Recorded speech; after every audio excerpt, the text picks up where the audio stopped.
Hello बच्चों, मैं प्रिया Rathore without ई फिर से आपका एक बार स्वागत करती हूँ इस चैनल पर।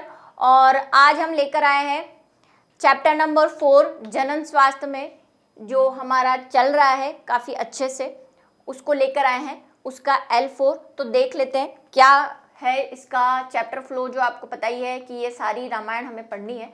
और आज जो हम पढ़ने वाले हैं वो पढ़ने वाले हैं जनन नियंत्रण के उपाय, यानी या जनसंख्या नियंत्रण के उपाय पढ़ने वाले हैं आज हम। और कुछ महत्वपूर्ण गर्भ निरोधक युक्तियां पढ़ने वाले हैं जनसंख्या को नियंत्रित करने के लिए। जैसा कि मैंने कहा था कि पहला वाला जो था वो थोड़ा सा थ्योरेटिकल था, तो इससे काफ़ी क्वेश्चन पूछे जाते हैं। तो यहाँ पे हम देख लेते हैं कि कैसे कैसे हम जनसंख्या को नियंत्रित कर सकते हैं। तो जनसंख्या को कैसे नियंत्रित किया जाए? तो आप बोलेंगे मैम आप ये जो रोज जहर के डोज दिया करती हैं हमें, थोड़े बड़े बड़े जहर के डोज लोगों को ये वीडियो पहुंचा दीजिए तो 2-4 लोग तो ऐसे ही मर जाएंगे।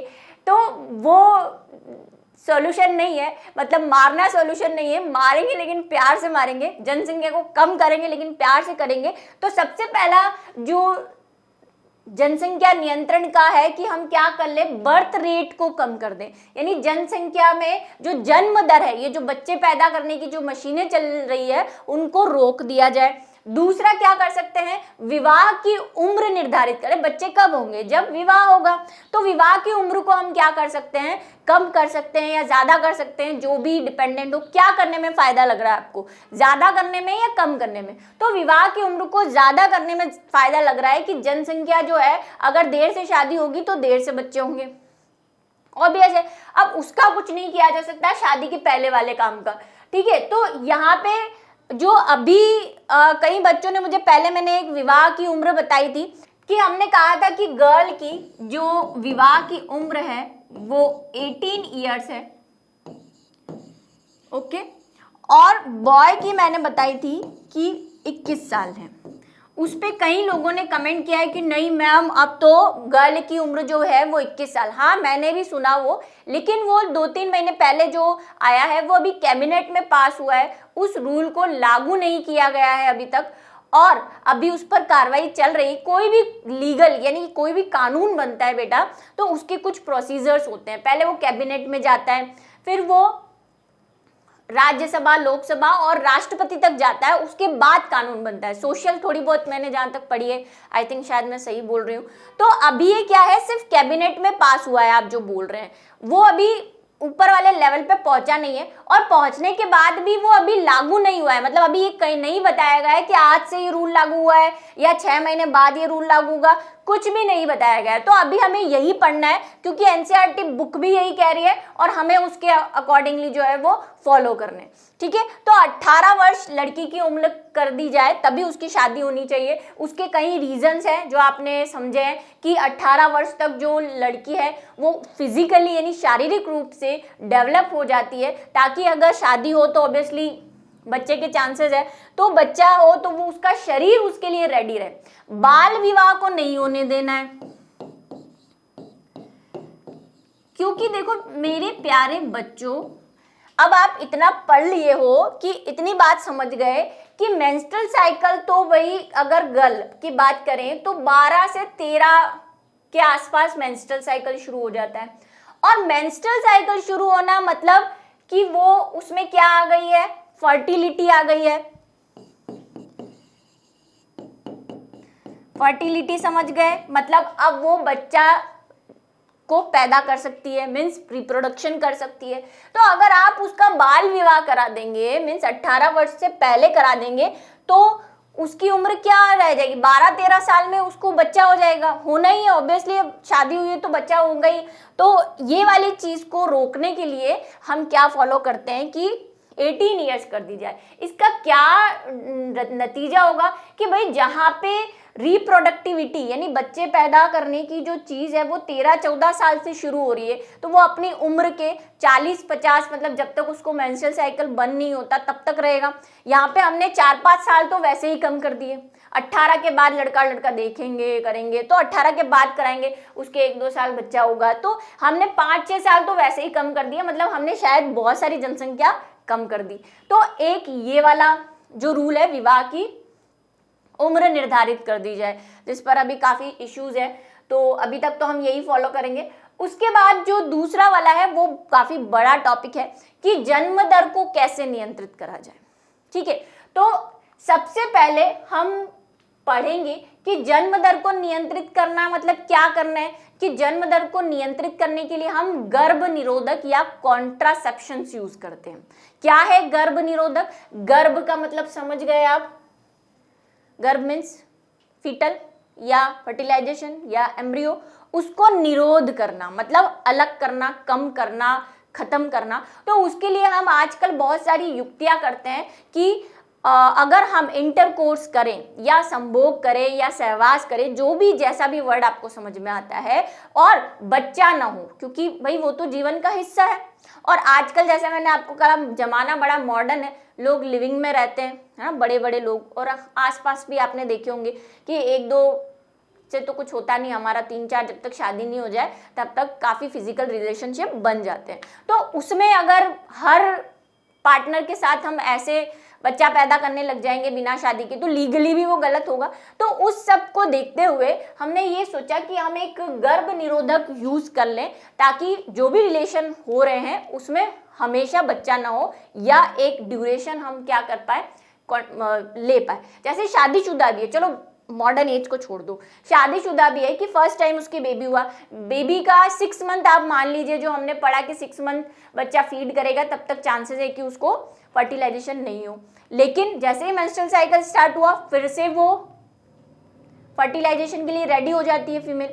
तो ऐसी कंडीशन में क्या होगा, एक बच्चा गोदी में, एक बच्चा पालने में घूम रहा है, एक बच्चे को रोटी बनाते बनाते चुप कर मार रही, हट जी करता है तेरे को छोड़ाऊं, लेकिन वो छोड़ नहीं पाती। तो ऐसे 3-3 4-4 बच्चे उसके चारों तरफ ना घूमे और मम्मी परेशान नहीं हो। हालांकि आपकी मम्मी भी कहती जी करता है तपा तब तेरे को मारूं छोड़ाऊं कहीं, लेकिन वो ऐसा कर नहीं पाती। क्यों नहीं कर पाती है? कोई रीजन बताएगा मुझे इसका कि क्यों मदर्स ऐसे गुस्सा करती है लेकिन फिर भी अपने बच्चे को बहुत प्यार करती है? उसके पीछे भी हार्मोन है, सब कुछ हार्मोन का खेल है बेटा। तो ऑक्सीटॉक्सिन हार्मोन की वजह से है ना, बता देती हूँ, उलझाती नहीं हूँ आपको। तो ये जो चीज़ है कि वो मदर जो है वो हर 6 महीने में नया बच्चा ना दे दे या हर 1 साल में नया बच्चा ना दे दे तो लंबी सेना खड़ी हो जाएगी। तो उसके लिए वो क्या यूज कर सकती है, गर्भ निरोधक या कॉन्ट्रासेप्शन यूज कर सकती है। लेकिन क्या कॉन्ट्रासेप्शन यूज करें वो हम पढ़ेंगे, लेकिन सबसे पहले हमें ये पढ़ना जरूरी है कि एक बेस्ट कॉन्ट्रासेप्शन या गर्भ निरोधक के क्या क्या कैरेक्टर्स होते हैं, भाई क्या होना चाहिए उसमें जो हम उसे यूज करें। ठीक है, ऐसे तो कोई यूज नहीं करेगा, कोई भी प्रोडक्ट आता है तो आप पहले उसको देखते हैं, उसके बाद उसका डिसाइड करेंगे कि इसको आगे यूज करें, चाहे वो क्रीम ही क्यों ना हो। ठीक है, तो पहला तो वो कारगर होना चाहिए। कारगर का मतलब यूजफुल होना चाहिए कि भाई जिस चीज के लिए हम कर रहे हैं, जो हमारा मेन मोटो क्या है कि फर्टिलाइजेशन ना हो, है ना, बच्चा ना हो, तो उसके लिए वो उपयोगी होना चाहिए, कारगर होना चाहिए। दूसरा, उपयोग में आसानी होनी चाहिए, मतलब उसको यूज करना, जो भी गर्भ निरोधक, अभी हम काफी युक्तियां पढ़ेंगे, तो वो यूज करने में इजी होना चाहिए, यानी सरल होना चाहिए। ऐसा नहीं हो कि उसको यूज करने में 2-4 घंटे लग जाए, तो ऐसी माथापोड़ी कोई नहीं करेगा। दूसरा कि ऐसा नहीं हो वो हमें इरिटेशन बोले, चाहे तो क्या यदि चुभ जाए, है ना, उपयोग करते टाइम चुभन हो उसमें, तो कौन उसको यूज करेगा। तो ऐसा नहीं होना चाहिए, मतलब कंफर्टेबल होना चाहिए, एक तरह से हम ये कह सकते हैं। कम दुष्परिणाम होने चाहिए, मतलब कम दुष्परिणाम मतलब जब भी हम यूज करें, हमारा मेन मोटो तो फर्टिलाइजेशन न कराना है, इसके अलावा हमारी बॉडी पे, हमारी शरीर पे, हमारे फिजिकली उस पर कोई इफेक्ट नहीं होने चाहिए, साइड इफेक्ट नहीं होने चाहिए। ठीक है, और क्या, आसानी से उपयोगिता हो, भाई ये तो रोज का काम है, मतलब इंटरकोर्स करना, अगर कोई मैरिड कपल है तो कोई ऐसा नहीं है कि हम 4-6 महीने में इंटरकोर्स करते हैं, वो अपना अपना रूल है। तो उसकी उपलब्धता आसानी से हो, ऐसा नहीं हो कि उसको मंगाने में, भाई अमेजोन से ऑर्डर कर रहे हैं, आज पहले सोचा कि भाई इंटरकोर्स करेंगे तो 6 महीने पहले 3-4 दिन में डिलीवरी आएगी, तो अमेजोन से 3-4 दिन पहले ऑर्डर कर दिया, ऐसा नहीं, उसकी उपलब्धता आसानी से होनी चाहिए। और वो आप देखते हैं कि आसपास की दुकानों में आजकल सब जगह क्या है, सारे कॉन्ट्रासेप्टिव यानी गर्भ निरोधक अवेलेबल हो जाते। बड़े बड़े पोस्टर्स देखे होंगे आपने, ब्रांड भी देखे होंगे कुछ के, तो कॉन्डम वगैरह के, है ना, मैन फोर्स, काफी मतलब है। तो वो उपयोगिता कैसी हो जानी चाहिए उसकी, आसानी से, और है भी, ठीक है। कुछ की तो किफायती व सस्ता होना चाहिए। भाई इंडियन जो आदमी होता है, भारतीय आदमी, उसको सबसे पहला काम ये चाहिए कि भाई क्या होना चाहिए, सस्ता होना चाहिए, कोई हमको खर्चा नहीं चाहिए। तो किफायती एक तो, और पैसे भी लग रहे हैं तो सस्ता हो। इसका इलाज भी गवर्नमेंट ने कुछ चीज़ों पे तो कर रखा है, देखेंगे अभी हम कि गवर्नमेंट कई चीज़ें फ्री भी प्रोवाइड करवाती है। उसके बाद यौन इच्छा में बाधक नहीं होना चाहिए, मतलब उसकी सेक्सुअल एथिक्स जो है,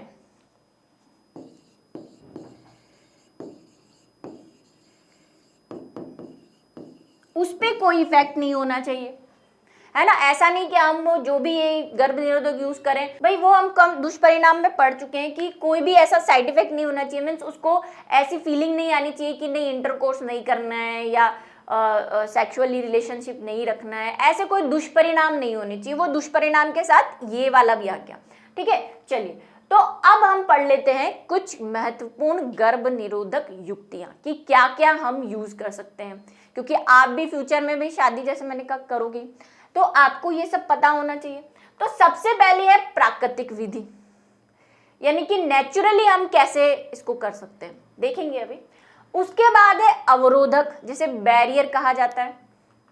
उसके बाद है वैज्ञानिक विधि यानी साइंटिफिक मेथड। उसके बाद है आईयूडी या अंतःगर्भाशय युक्तियां। एक्चुअली ये वैज्ञानिक विधियों को ही हमने और दो कैटेगरी में बांट दिया है, 2-3 कैटेगरी में, और अवरोधक को अलग कर दिया है, प्राकृतिक को। वैसे बुक में आपको वही खिचड़ा मिलेगा, आप ऐसे थोड़ा सा लिखेंगे तो मार्किंग अच्छी आएगी और आपको लर्न करने में भी इजी रहेगा। गोलियां सभी ने ऐड देखें, कोई मेरे को इतना डिटेल में बताने की जरूरत नहीं, पर हम करेंगे, काम है मेरा। और अंतरारोप, और उसके बाद हम अंतरारोप को क्या बोलते हैं, इम्प्लांट।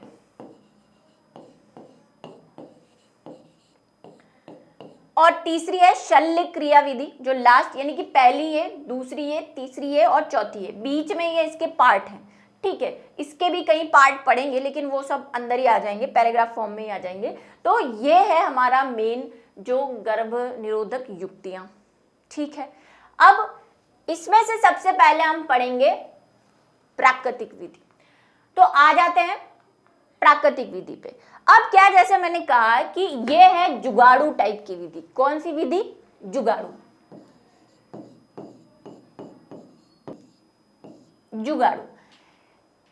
ये जो पिछला लेक्चर में मैंने जो गला फाड़ फाड़ के जो चैप्टर आपको समझाया था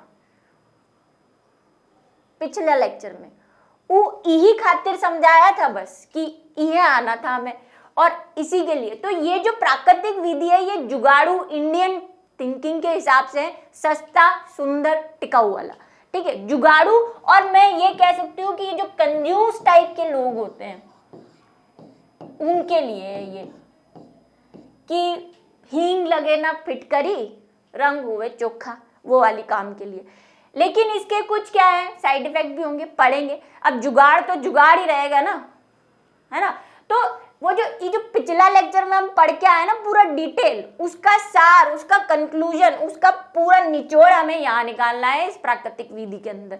कैसे कि ये जो विधि होती है, ये पूरी की पूरी मानवीय क्रियाओं में जो चेंजेस हो रहे हैं, जो हम पिछले लेक्चर में पढ़ के आए हैं कि अंडा कैसे बनता है, शुक्राणु कैसे बनता है, मेंस्ट्रुअल साइकिल कैसे आता है, ये सारी चीज़ों को देख परख के स्टडी करके, हालांकि स्टडी हमने नहीं की, वैज्ञानिक ने की, लेकिन हम तो क्या फ़ायदा उठाने के लिए, तो हमने उसका फ़ायदा उठाया कि हम कोई कॉन्ट्रासेप्शन बाजार से नहीं खरीदेंगे भाई, हम अपना नया तरीका निकालते हैं, जुगाड़ू तरीका, नेचुरल मेथड। काम भी करता है ये, लेकिन हमेशा काम नहीं करता, धोखेबाज इंसान टाइप का है ये, ठीक है। पढ़ेंगे इसके दोष। तो यह प्रक्रिया अंड व शुक्राणु के मिलने से रोकने के सिद्धांत पर कार्य करती है। भाई बच्चा कब होगा, जब फर्टिलाइजेशन होगा।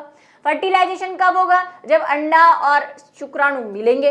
अगर हम दोनों को मिलने ही ना दे, मतलब इनके बीच में हड्डी बन जाए, कबाब में हड्डी, तो फिर हमारा काम बन जाएगा, हमारा क्या नहीं होगा, मतलब फर्टिलाइजेशन नहीं होगा और बच्चा पैदा नहीं होगा। तो ये यूज की जाती है, काफी लोग इसे यूज भी करते हैं, मैक्सिमम जनसंख्या, क्योंकि सभी इंडियन थिंकिंग कंजूसी जुगाड़ू टाइप, ठीक है। तो ये निम्न तरीकों पे, इसके 3 तरीके हैं, पुराना जो पढ़ के आया ना वही लिखना है। पहला है बारिश-कलन विधि या विड्रॉल मेथड, इसको पढ़ेंगे। दूसरी है आवधिक नियमन, आवधिक का मतलब पीरियड्स, ठीक है, पीरियोडिक एब्सटेंशंस, ठीक है। उसके बाद स्तनपान अवस्था चक्र या इसको स्तनपान अतर्व चक्र भी कहा जाता है, दोनों ही सही है। और इसका ये नेम जरूर ध्यान रखें क्योंकि इस पे क्वेश्चन आते हैं नीट पे। हमें ये तो पता है लेकिन इसका मेडिकल टर्म में जो नाम है वो लैक्टेशनल एमनोरिया है, ठीक है, लैक्टेशनल एमनोरिया। तो ये हमें इसको क्या करना है, ध्यान रखना है, इसका जो मेडिकल नाम है। चलिए तो अभी क्या करना है, हमें पहला वाला शुरू करें। चलिए तो पहली वाली जुगाड़ू विधि पे आ जाते हैं। तनिक भी टेंशन नहीं लेनी है, हम खड़े हैं इधर और सारे जुगाड़ बता देंगे। चलिए पहला है बारिश-कलन विधि। स्खलन पढ़ा था हमने, क्या था याद करो, इजैकुलेशन।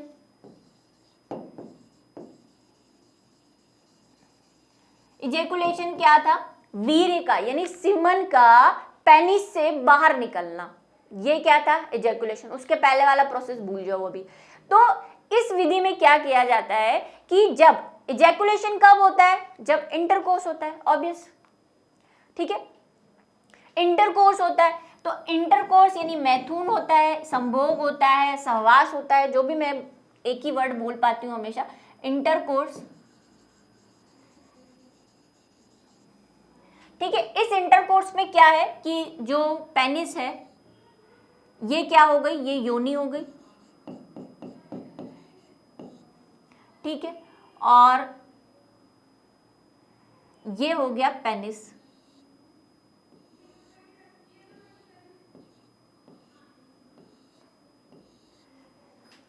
इंटरकोर्स में मतलब सहवास हो रहा है मेल फीमेल के अंदर।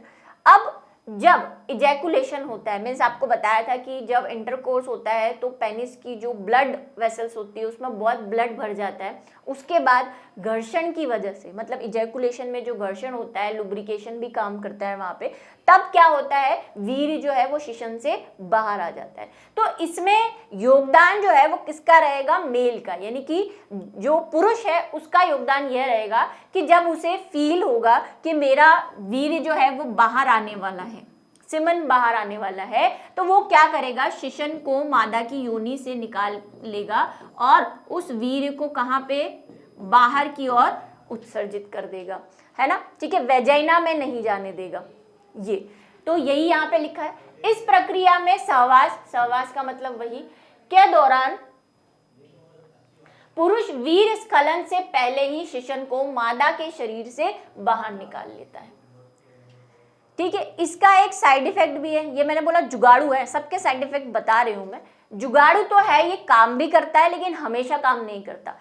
क्यों नहीं काम करता, उसका रीजन ये है कि जैसे ये इंटरकोर्स हो रहा है, ये मान लीजिए फर्स्ट इंटरकोर्स है, यहाँ पे मेल ने वही अपना सीमन बाहर निकाल लिया, चलो सक्सेसफुली, ठीक है। वैसे तो इसमें किसका कंट्रोल होगा, मेल का कंट्रोल होगा, मतलब मेल को ये फील होना चाहिए कि इजैकुलेशन हो रहा है या सीमन निकल रहा है और मुझे शिशन को बाहर निकालना है। लेकिन अगर उसे ये फील ही नहीं हुआ, ऑब्वियसली इंटरकोर्स में फील नहीं हुआ, तो क्या होगा, ऑब्वियसली जो सीमन है वो वेजाइना में रिलीज हो जाएगा। कुछ भी, थोड़ा भी, एक ड्रॉप भी गिर जाएगा, स्पर्म तो चलेगा है ना, हमारा मेन मकसद क्या है, स्पर्म नहीं जाने देना। और सीमन का एक ड्रॉप, अब 3 ml में 200-300 जो है 20 या 30 करोड़ स्पर्म है, तो एक ड्रॉप तो काफी है। जो आपकी फीमेल है उसको तो एक ही स्पर्म चाहिए, तो एक ड्रॉप भी नहीं गिरना चाहिए। तो पहली तो ये कि अगर उसका संयम, मतलब मेन जो चीज क्या है कि संयम अगर वह नहीं बरत पाए, तब क्या होगा कि वही इजैकुलेशन कहाँ हो जाएगा, वेजाइना में हो जाएगा। दूसरी चीज कि मान लो ये फर्स्ट इंटरकोर्स था, फिर सेकेंड टाइम इंटरकोर्स हुआ, तो कई बार क्या होता है कि जैसे ये फर्स्ट इंटरकोर्स में जो पेनिस है, पेनिस में क्या पड़ा हो, पहले का कोई सीमन पड़ा हुआ हो, है ना, सीमन की कुछ ड्रॉप्स पड़ी हो।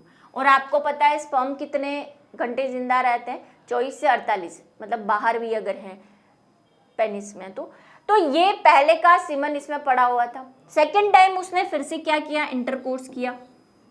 सेकेंड टाइम इंटरकोर्स किया, वही विथड्रॉल मेथड अपनाया, लेकिन विथड्रॉल मेथड के साथ हमेशा जब भी इंटरकोर्स होता है तो सिर्फ सीमन नहीं निकलता, मादा और नर दोनों में कुछ म्यूकस भी निकलता है, मतलब कुछ पदार्थ भी निकलते हैं इस इंटरकोर्स के दौरान।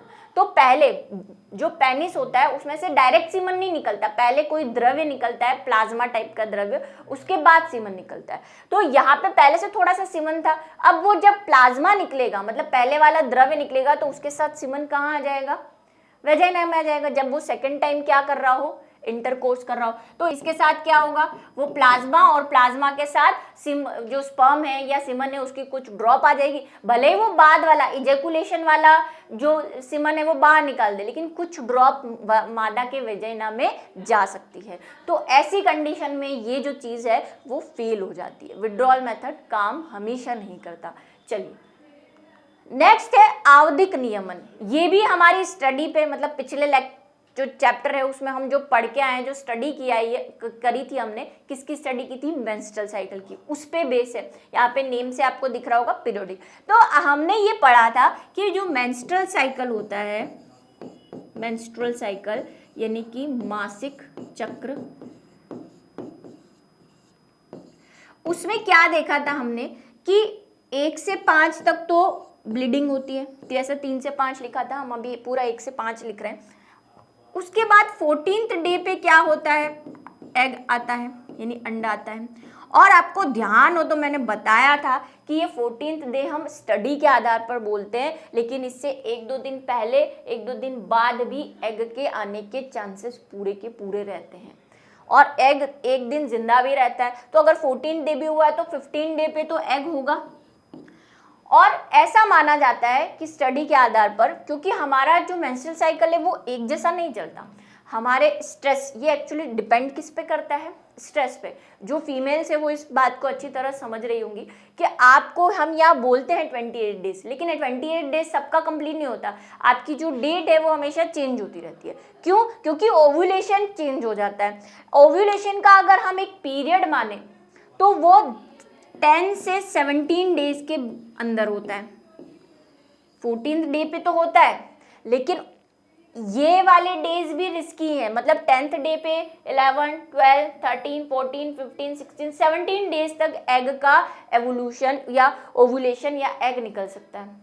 ठीक है, उसके पहले वाले और उसके बाद वाले दिन सेफ कहे जाते हैं, इनको सेफ डेज भी बोलते हैं। इस टाइम, मतलब ये जो सेफ है इधर वाले,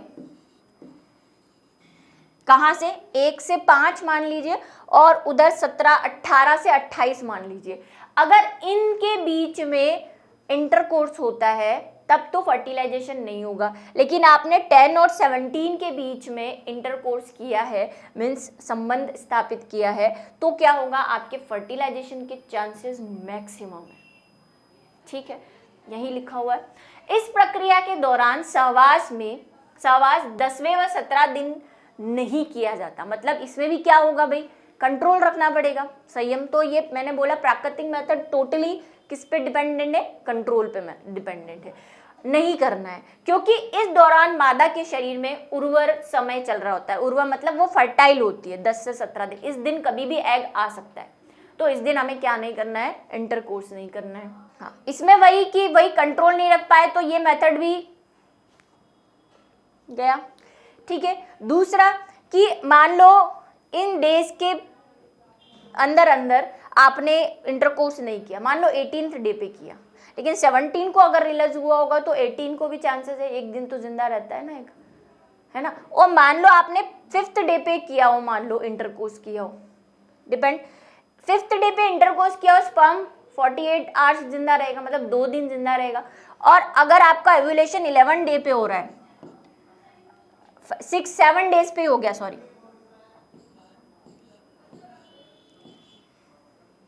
ठीक है, तो 10 और 17 के बीच आपको क्या नहीं करना है, इंटरकोर्स नहीं करना है। अगर मान लो आपने इंटरकोर्स जो है वो 9th डे पे किया है तो स्पर्म तो है, स्पर्म तो 48 आवर्स है, और फिर 10वें दिन मान लो आपका वो एग निकल गया जो कि 14th डे पे निकलना था, लेकिन 10वें दिन निकल गया, तब भी तो चांसेस है भाई। तो रिस्की तो सभी हैं, ये तो भाई एक ठीक है आपको समझा रहे हैं हम, लेकिन रिस्की तो सभी है क्योंकि ये भी धोखा देते हैं भाई, धोखेबाज हैं ये सारे। धोखा बड़े बड़े अक्षरों में लिखा हुआ है इन पे, धोखा। सक्सेसफुल भी है लेकिन सक्सेस रेट कम है इनकी, ठीक है। फिर है स्तनपान अवस्था, ये भी मैंने आपको एक नहीं 2 बार पढ़ाया है। जब ब्रेस्ट फीडिंग पढ़ाई थी तब भी पढ़ाया था, जब हमने वो प्रसव पढ़ा था, पार्चुरेशन हार्मोनल कंट्रोल पढ़ा था तब भी पढ़ाया था।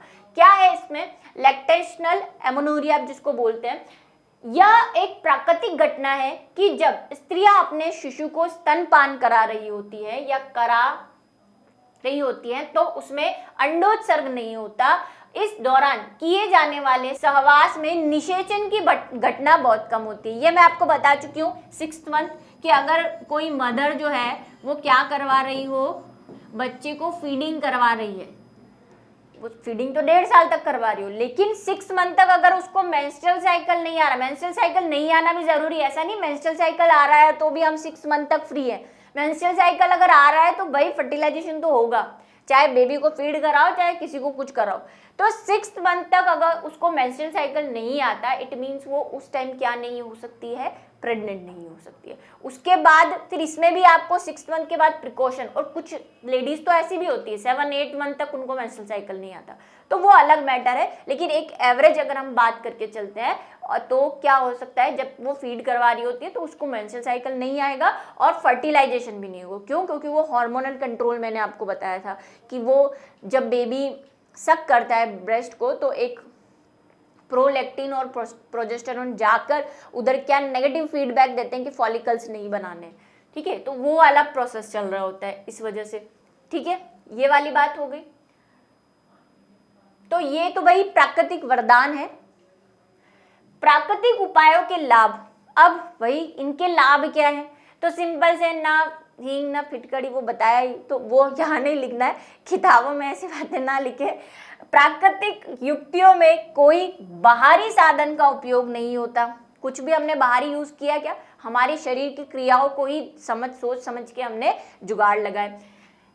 इस कारण इसके दुष्परिणाम नहीं होते, मतलब बॉडी पे कोई इफेक्ट नहीं होता। जैसे कि बॉडी के जो जितने भी फंक्शंस होते हैं, मतलब जो भी कार्य हो रहे हैं, जो भी हार्मोन उत्सर्जित हो रहे हैं, वो प्रॉपरली हो सकते हैं। दुष्परिणाम एक ही है, धोखा, जो मैंने अभी बोला कि आप ज़्यादा से ज़्यादा क्या हो सकते हो, प्रेग्नेंट हो सकते हो, यही एक दुष्परिणाम है, बाकी कोई दुष्परिणाम नहीं है। शरीर की सारी क्रियाएं यथावत चलती रहती है, कभी कभी मेंस्ट्रुअल साइकिल भी चल जाएगा तो फिर क्या हो जाएगा, फर्टिलाइजेशन हो जाएगा।